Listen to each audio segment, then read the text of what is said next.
Hello, Thunder Bay, and thank you for the opportunity to speak with you today.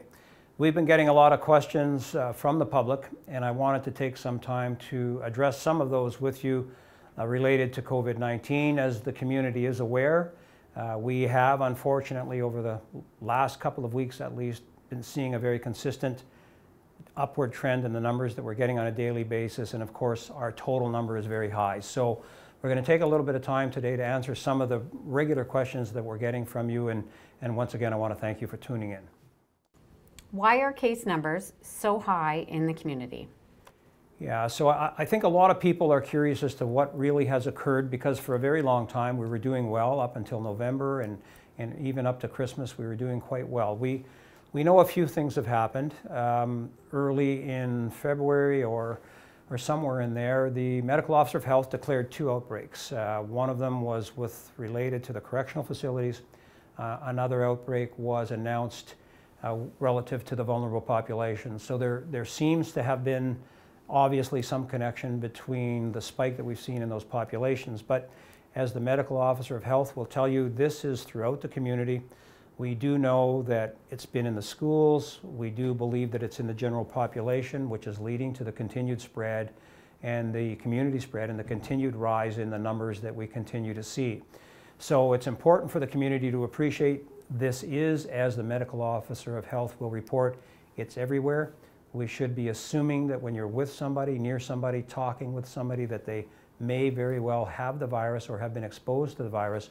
So it's more important than ever, given the numbers that we're seeing, that people continue to vigilantly and diligently adhere to public health guidelines until we find ourselves on the other side of these numbers.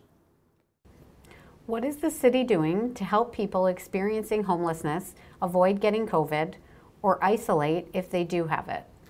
Well, there's a tremendous amount of work going on to try and manage this issue, especially when it comes to issues related to isolation. There are so many agencies in the community that are doing such great work, and I want to take a moment to try and thank some of them.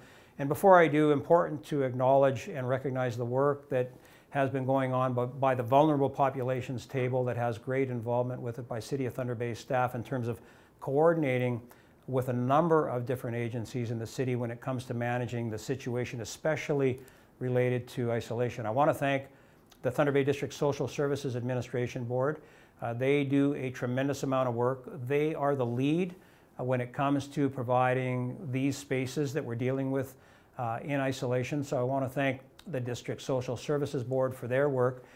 As well, it's important to recognize and really to be thankful in the community for the work that St. Joseph's Hospital and their staff have been doing.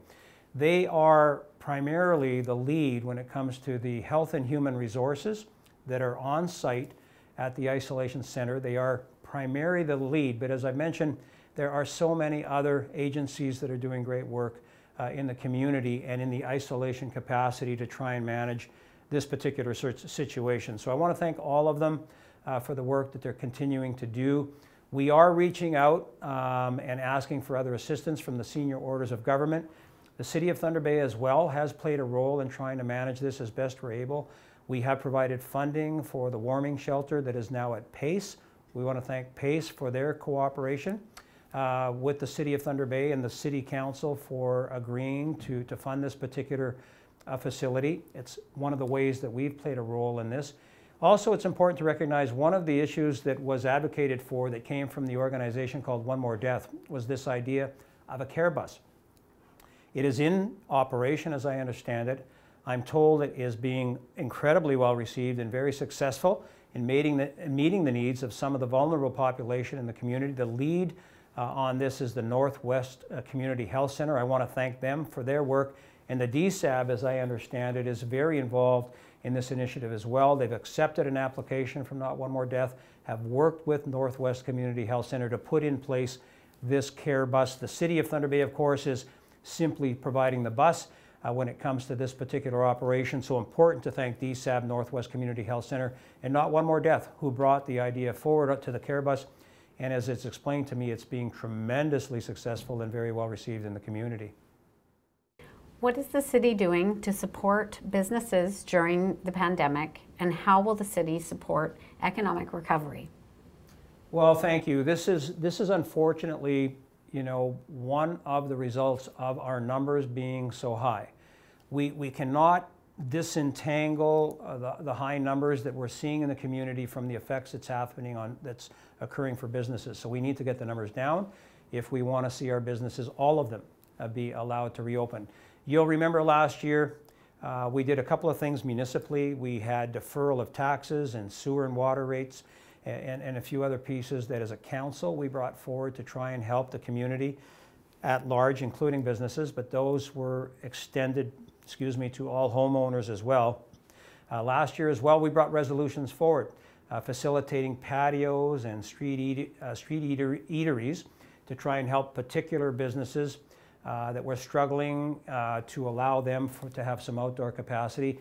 That was very well received and very successful, as explained to me. We are revisiting that again this year, and in fact, I think we'll have a report coming to council in very short order that will deal with that specific issue. So we're looking to put that in place again to support as many of these businesses as we possibly can through that street eatery program, the patio program.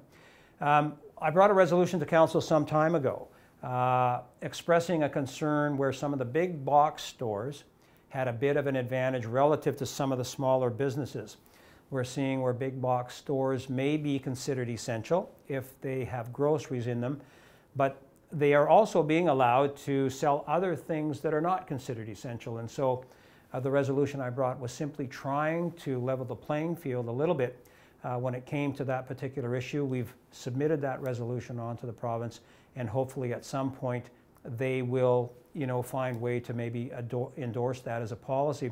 As well, when it came to the size of particular establishments, part of the resolution I brought forward was saying if you had a restaurant that had 5,000 square feet and I had one that was only 1,000 square feet, why should I be allowed at 1,000 square feet to have the same amount of people in my restaurant as you with 5,000 square feet? The hard cap did not seem to make a lot of sense. As well, it seems, I hope people are aware in terms of how we're trying to help, that council just concluded our budget cycle for 2021 not that long ago. We came in with I hope people are pleased with a tax rate increase of 1.6%. That came in a year where we had a very low growth year. So in other words, we did not have a lot of new taxation revenue to apply against this year's tax increase. So I think we did a good job. And so we've kept things as low as we possibly can. So I hope the community is aware of that. I hope they're pleased with the work that council and administration have done to try and deal with that particular circumstance. And I will add, before we go on too much farther, that we're in a really good situation right now related to the 2021 operating COVID-19 projected deficit. When we first went into 21 months ago, the projected deficit was expected to be $6 or $8 million. We continue to receive more financial assistance. Right now, we have 2 reserve funds set aside to manage this, if need be, totaling about $16 million. Right now, for 2021, the expected drawdown on that $16 million looks like it would only need to be about $1.15 million. All to say we're in really good shape municipally in terms of managing the COVID operating deficit projected pressure for 2021. So there's more good news there for the community to please be aware of. It's important that you're aware of that. As well, what else can we do to support business and the general economy of Thunder Bay? We're working very thoroughly. The CDC continues to do all of their work that they can to attract new business, to increase tourism. The Chamber of Commerce, of course, is playing a major role in advocacy as well to try and see what we all can do to address these issues and build capacity in the businesses. Many of the businesses, congratulations, have sort of evolved and changed to a lot of online work. They're doing great work in terms of trying to evolve in terms of how they can still survive relative to the pandemic situation. As well, we continue to advocate significantly on the Bombardier-Alstom file. A lot of work has gone on. We're hopeful that we'll hear some positive news in that regard. Bombardier is a major private sector employer in the community, and we're hopeful that we'll see some good news announced here relative to that operation. We can't confirm anything at the time of the airing of this particular file, but we're hopeful we'll see something in the not too distant future.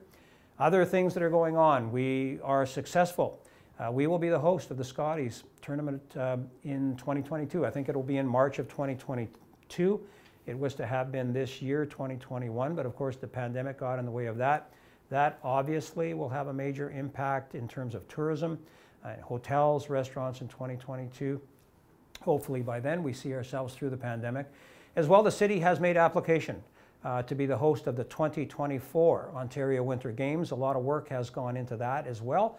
So we hope that in the not too distant future, I think by April or May, we may hear one way or the other if the city is successful in terms of their applicant to be the host for the Ontario Winter Games. I think it will be 50 years in 2024 since Thunder Bay last hosted those games. As well, we continue to do work on tourism with the TIC funding, the Tourism Investment Committee, and municipal accommodation tax money is there to support our tourism industry. We continue to lobby senior orders of government, provincial and federal, for infrastructure money to see that what can be done to create some job creation on a local basis. Thank you. Is the city doing anything to help get more vaccines to Thunder Bay? So, you know, several weeks ago when the plan for vaccine distribution was rolled out, it was indicated at that time that it would be the red and gray zones that would receive priority for vaccines when it went out to the general population in phase 2 of the distribution. At that time, Thunder Bay was in the orange zone. Now, I wrote a letter at that time to General Hillier suggesting that Thunder Bay could be in the high range of the orange zone and other communities could be in the low range of the red zone, meaning there would be very little distinction between the two color-coded areas, and that might mean that Thunder Bay would be left out of consideration as a priority area when it came to distribution of the vaccine to the general population in phase 2. So I sent that letter off some time ago. Now, having said that, we see ourselves in a very different situation from the time that that letter was written. At the time, we were in the orange. Now, unfortunately, we are in the gray zone. And by by reason of being in the gray zone, it's quite likely that if we stay there, as more vaccine becomes available for distribution to the general population, Thunder Bay, unfortunately, may likely see themselves receiving more vaccine, which would be a good thing, but unfortunately it would be because we are in what would be considered a hot spot by the province of Ontario. As well, about 2 weeks ago, the chief of police let me know that she had concerns. Police were not being considered as a priority population. I brought a resolution to the Ontario Big City Mayors, which we adopted. And it's my understanding that police in Thunder Bay and perhaps across the province are now being included and are receiving priority vaccination. That's obviously important. If the virus was to get into the police force, it would be very difficult for us to maintain service levels that are important to the community. So we thank them for that as well. One of the things that we've been doing is working with the health unit. As the larger mass vaccinations roll out, it may become necessary for the health unit to ask the City of Thunder Bay, do you have facilities that we could use? That might be a hockey rink, it might be a community center.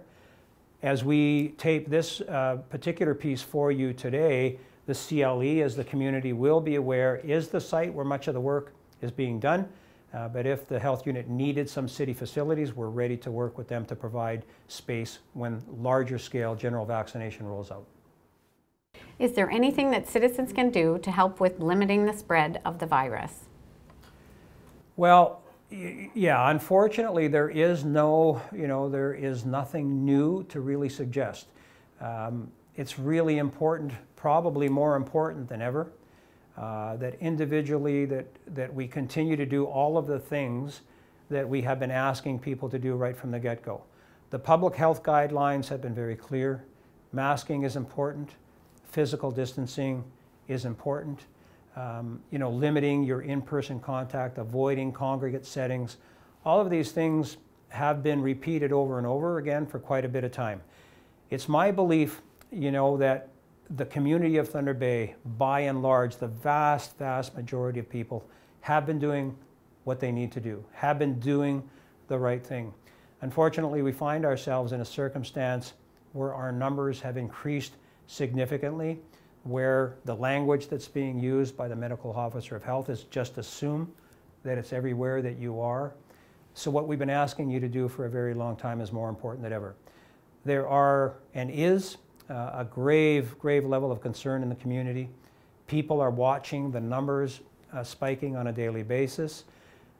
we need to do more of what we've been doing for a very long time. So please adhere to the public health guidelines as best you're able. Wear your mask, wash your hands, physically distance. And it's more important now than it's ever been. What is being done when it comes to enforcement?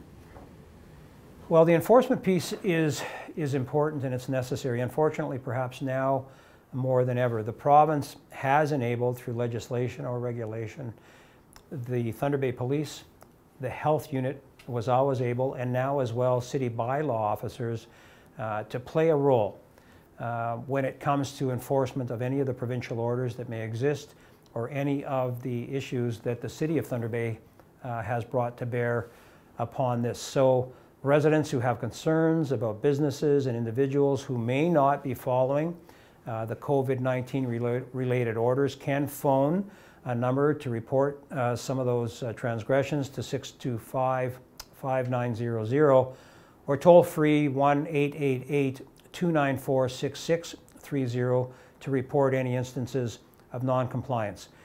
This is absolutely a last resort, but unfortunately for me, I believe it's necessary.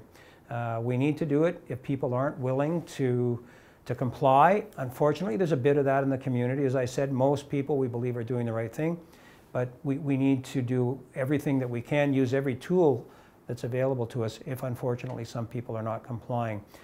Just last night at Council, I did bring a resolution forward concerned with what's going on with transit and transit operators in the city of Thunder Bay. We're hearing reports that, people are not always adhering to the masking policy. This is one of the things that the city of Thunder Bay does have some control over. Much of this is provincially mandated beyond the scope of authority of city council or city administration. This is something we can play a role in. And so I thought it was important that we do what we can. Council did adopt the resolution last night. So in very short order, bylaw officers from the city of Thunder Bay will be present at a couple of the terminals in Thunder Bay where they will be doing what they can to try and get some compliance for the number of people who are not potentially wearing their masks. Understanding that there are exceptions, we understand and appreciate that. We're not looking for confrontation, but we are looking to try and get more compliance. This is one of the issues that we do have some ability to try and control. Where can I find information on the status of city services? Well, for the most up-to-date list of service changes, and there has been a lot that's changed since we went into lockdown, and additional city service information lines, please visit thunderbay.ca/coronavirus. And for up-to-date information on service changes, you can visit the city's A to Z service directory at thunderbay.ca/A-Z. So that's going to conclude our time with you today. Again, Thunder Bay, please adhere to the public health guidelines. We're hearing on a regular basis, I think all of council, administration certainly, the concern in the community. We're in a situation that we have not been in previously. The last 2 weeks, or the last 3 weeks, we have had more cases, more or less, than in February, I think, than we had in all of 2020. Things have changed. We're in a different spot. We need you to buy in. We need you to do everything that you can. The vaccinations are closer. There's been federal and provincial government officials who are saying they believe that by the end of June, we may be in a position where most people that want a vaccination will have been able to receive one. I can't confirm that. That's what we're being told. So we really have a relatively small point of time that we need to adhere to the public health guidelines as vigilantly as we can. Remembering the hospital is in a very difficult circumstance. The number of people that are in there that are COVID positive, the number of people that are in ICU has climbed significantly from where they were. So there are many variables that these increasing numbers are affecting. Please, Thunder Bay, take this seriously. I know most of you have been. Hang in there, and we're close to being on the other side of this. Thanks again for paying attention and watching, and we'll look forward to doing this again with you all in the not too distant future. Thank you.